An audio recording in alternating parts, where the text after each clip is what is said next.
Good day, everybody. It's Dr. Klumber. I am human, and I am here with an early look on the game called Rising Lords. Rising Lords is, in my opinion, underrated. I would say it's got a mixed rating on Steam. I didn't know about it. I came across it last week, and I thought, you know what, this is a really fun game, and I'm going to make some videos about it. This is a first look. It's an early access game. It's been out for a year, though. Medium access game. Does that exist? But yeah, Rising Lords. Check it out. I've got my T-shirt on. Meh, good enough. Meet mediocrity. Hey, so I started recording video and then got rudely interrupted about 2 minutes at the end, so I'm re-recording it. So I've already jumped into a game, but that's fine because this will allow me to explain what the game is about, what it does, and we can have a go at it. So this is my territory. We're actually playing on a map called the English Channel. That there is England, this is the Channel, and this is France, and I'm in a territory called Rouen. Rouen. I can't do it. And my land is not very big. I've got a green border here that denotes what's mine, and that's it. I've got a little harbour that I can only use to move ships out, armies out. My apologies. I've got a grain field, wheat field. I've got some cattle. I've got some wood production. I've got a beggar. I'm going to get into that in a minute. And then I am building here a smithy. That's what we are. We've also got a town guard. We've got a town centre, and we've got a bathhouse. A bathhouse useful for different things. I'm going to talk about all of this in detail, but it's going to be a quick video because if I hadn't been cut short in my last video, I wouldn't be short on time now. And now I'm short on time. It's only an early look, so let's have an early. So you will see this is a pretty stereotypical strategy game interface, right? You can see I've got gold, wood, stone, iron, and wool. They're my main resources. Then I've got spears, swords, ranged weapons, light armor, heavy armor, and horses. If you hear a puppy crying downstairs, that's why I've not been making videos in the last month. She's lovely, but she wants so much. Um, so yeah, this is basically my resources, and you can see I've not got a lot. I've really not got a lot. Only wood and a bit of gold, and that's it. Down here, some more resources. The most important resource is population. So these population people, just these peasants, I've only got 2,551. They decide what I can do in my territory. They are being put to work. I've got 500 wheat in, I've got 500 cattle, I've got 250 playing in the lumberyard, and I've got 1,000 building my smithy. And then I've got 250 beggars because I haven't got the room to house everything. I've got room for 2,250, but I've got 2,550 people in my area. Then you can see health. This is why I built the bathhouse. Health decides how many of your people die. If you don't look after health, then you will keep getting people going out of your village because they die. Realistic, I suppose. The other way that people will leave or enter your territory is by just walking across the border. This is the medieval era. They didn't have border posts and machine guns. People could just go from where they wanted to where they wanted. And that is determined by happiness. You can see here my happiness is 80, which is pretty good, and it's steady at nil. My health is deteriorating. Not sure why. I haven't worked that out yet. It seems to fluctuate all the time. And then on top of that, I've got a garrison of 75, 15 knights, 60 bowmen, and 100 pikemen. And if my region gets invaded, these will come out. Right, you can also see that I'm taxing normally. If I lower my tax, you can see that the happiness will go up, but I need money, so it's staying there, and I'm feeding them normal ration. And then that is the last thing to talk about in this interface. We've got wheat, here growing, comes back every year at the end of autumn. We will harvest it, and then it goes up, and then in all the other seasons down because we're eating it. I haven't got any sheep or horses, which is actually a bit of a problem for me. But I have got cattle, and they're doing all right, and they're allowed to be eaten. Well, if I click that, they won't be eaten. But my mixed diet, if you like, will disappear, and that will affect people unhappily. I could take it off though, because it will mean that I get a lot more cattle than before if I'm low on cattle. A lot to explain. Just in case you're wondering, the camera is covering the horses button and an early access menu button. Right, this is the stereotypical stop start next turn button. These colors denote my opponents. I don't quite understand why that's there. If I have multiple territories, I can move things around between the territories. I can do diplomacy, which I'm not going to bother you with, and I can build an army. Finally, the last thing is that you see a mini map, so you can see us here outlined. Below us is Paris. We're friends with Paris because Paris is a big territory. Don't fancy conquering them yet. Above us, we've got London, which is again a big territory, but they're over the sea and it'll be ages before we actually have the capacity to go there. And then here we've got Lyon. Now, one thing I will say, if you are going to buy this game and you're going to try it out, I would recommend that you don't start with all your opponents on weak and passive. You set that up as you start the game, give them a bit of character and the goal, because otherwise the game becomes really still real quick. So make sure your opponents are actually at a decent level. I currently have them on medium. I have one at aggressive, one is pursuing wealth, one is pursuing conquest. And then basically that's the point of the game as well. What you're trying to do is either become the richest or just kill them all. You're going to kill them all. So let's talk about armies. I can create an army. I want an army. That's not what I want. That's what I want. I want to create an army. And I'm just going to click maximum. And what that will do is it will give me what I can pull out of my population. See, my population will go down, my happiness will go down, and my gold will go down. And this is all I can afford. It's not a lot. I'm actually not going to raise the army. Also, I have a deck of cards. So when I'm battling, I can use these cards for different things. I've got an Inspire, which is useful to boost morale. I've got Shields Up, which is useful to archers. Decoy, I've got First Strike, and I've got War Cry. And each start of the game, I believe I get 4 cards, and that's it. I'm not going to do the army yet. We're going to do a few turns because I need to start building weapons for my army. And I need more population, more happiness, all those other things. Needs to build an army. This is annoying. I've actually got a poor harvest whilst my population is increasing. That is not great. I'm going to put 3 on smithing, which will give me 69 ranged weapons time. And that means my wood goes down. So there's 2 there. They are going to help me get the wood. And then that's a nice balance for the population. One thing I could do is expand my town. I've got enough for it. Not going to. These beggars here at the moment I'm not worried about. They are going to be in my army. Anyway, here we have a tradesman. And I've got a bit of gold. Now, I could save the gold for an army. Or I could use the gold to get a better army. Can't buy a lot, mate. I've got 10 spears and 20. So if I add... These are expensive, mate. If I add... Can I afford that? 302. So now I've bought enough to get another 10 spearmen under my army. Right? If I now click here, select spearmen, I can now add 30. Before I could only have 20. And spearmen are quite useful. I like spearmen. Might have been a waste of money, I don't know. We'll see what happens. So, we click turn. I've switched the music off. I wasn't sure it was copyrighted or not. So didn't want to risk with that. And it's winter. We've just had the harvest come in, which of course we had a bad harvest. Rubbish, that really hurts us. Especially as our population booming. We're up to 3,100 now.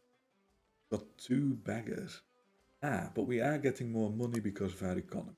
I think the time has come to raise an... I don't think I'm going to win this, by the way, but we're going to conquer our neighboring, or at least try to conquer our neighboring. And we're going to split these two. These are just peasants with sticks, right? That's what they are. And you get the semblance with Battle Brothers, I think, is great here. It actually style of the drawing, it feels like Battle Brothers. I really like it. I've now got 158 archers, which is actually a really good number. And I've got 50 proper soldiers, 30 spearmen, 20 fighters, and me. I could change it to a different general, but after. I could give them a name. I'm not going to. We're going to click that button, and yes, muster army, and boom! Booyaka! We've now got an army. So now we're going to conquer. Is this called Amiens? Yeah. Basically, I'm conquering Amiens because I want those resources that they've got. I'm also after stone. They haven't got it. I have to expand somewhere. So I'm going to conquer them and see if I can win this. And also I want to keep the video short. So we're going to show you the fighting, and then that will be the end of the video. I might well lose, by the way. This is not a given that I will win because... Oh, they haven't got a town guard. No, they haven't got a town. So that's useful. So we should win this. It means that they don't have a big professional army helping them out. They are spawning. You can see here it says that it's a small force. It's not the clearest, but because it's a small force, I'm fairly confident. Go to battle, and then we get our battle screen.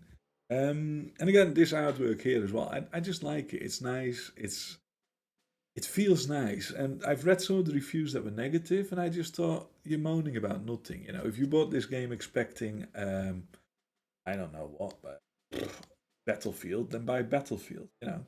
Anyway, there's still a little bit of bugginess. One of them is that when you get to battle, it's not immediately where you're supposed to place a unit, but we will do that here. And I'm going to put them in the woods. And them next to it, they're going to rush the archer. I'm not going to put him against him, right? They're going to try and attack them. Those archers do that, and because they spawn there, I'm going to do. That's my army. That's my. I've got my general to assign, so this basically gives them a bit more morale. And these are my cards. I've got decoy in, which is really useful. I can stop archers hitting my people or any other attack. I can inspire, so give them morale. Shields up and war cry. Right? You also see these meters here. This yellow meter means because it's full that we're at full to fight. We're ready.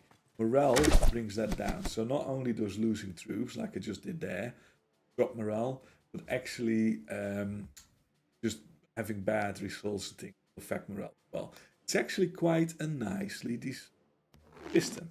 I am going to use my fire up, and again that's a bit of a bug there, but we'll do that. So it's an honor to fight by his side. It inspires all the troops next to me, and that means that they're happy. And then we are going to say shields up, stop. I think she will try and can only give that to professional. We'll give it to them. Then we're going to go decoy, because I think they will come and attack here. So by giving them decoy, the first attack will be empty, basically. Now, my archer has good reach. I can actually nearly wipe this out. I want to. I cannot do a lot to them because of the terrain they are in. And I can hit them, but it's not the most sensible. I want to wipe them out. Maximum damage, they're in the open field. Yes! So that was a big boost to us. We get 8 morale from that. That is really powerful. That means that I can put my spearmen. We're going to take care of these soon. We're definitely going to win this anyway. I've just, looking at it now, we're definitely overpowering them. So they're not going to be able to stop us. That blue thingy that he had next to it means that he was actively using a card. And the card he used was bond or bind. And basically that means that this guy here... Won't let me camera now. Thinking. But this guy here is now bound. He has to attack him or nothing will happen. He's still got that speariness. What yeah. They can retaliate. That was the other archers did not great. I'm going to attack them as well. I'm basically just looking to draw morale from all of them, not necessarily wipe them out. Here, if I do that attack, I can get 2133, but I'll end up standing between them and the spearmen, and I don't want to. So what we're going to do now. You can do that. It's a bit fiddly, but you can. The way you move your mouse gives you the way that you will attack. Can I hit them? Yes. Can I hit them? Yes. Can I hit them? This is clearly the best option. Most damage, 25, 23, 35. Oh, got them full again. And that's the benefit of having the general on my archers. They just become more effective now.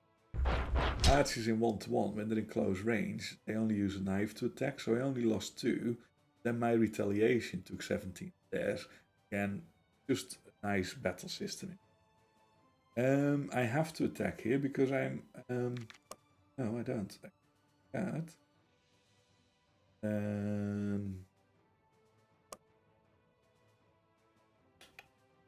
We'll give it in. Right. That means that they will get first strike. When they get attacked, they can attack first. Anyway, we're going to do that. Boom. Logical. We had to because we're bound, so we might as well do that, and we'll finish this. If they decide to attack now, they're going to die. One of us against 8 of them. So. Great. So they're looking very low. You can see their battle meter is dropping. It's nearly half. My decoy is making them ineffective there. So using those cards that you get is actually really important. They've just used swap. Makes sense. It gets their archers out of the firing line and them into my swordsmen. My swordsmen are really valuable. The more I lose, the more weapons I lose. So I'm going to pull them back. Which might seem weak, but actually best. And then we are going to the attack here. You can see with the arrows, we're going to end up in the forest. Great, because that means we've got more cover when they attack us. So we will benefit from that. Right. I've got to put something between me, my archers and the spearmen, so I'm going to do that. No point in attacking there because I'm going to do a lot of damage. They're basically a buffer. They're walking meat shield. But my archers can really hurt. Now let's weaken the spearmen. They're the final unit. They've got the general. When the general is taken out, they will. The rest of the army will. I'm going to put these spearmen here, and I'm going to basically tell them attack me and see what happens. First strike, and that really took the sting out of the tail. Peasants are nearly done. That's really.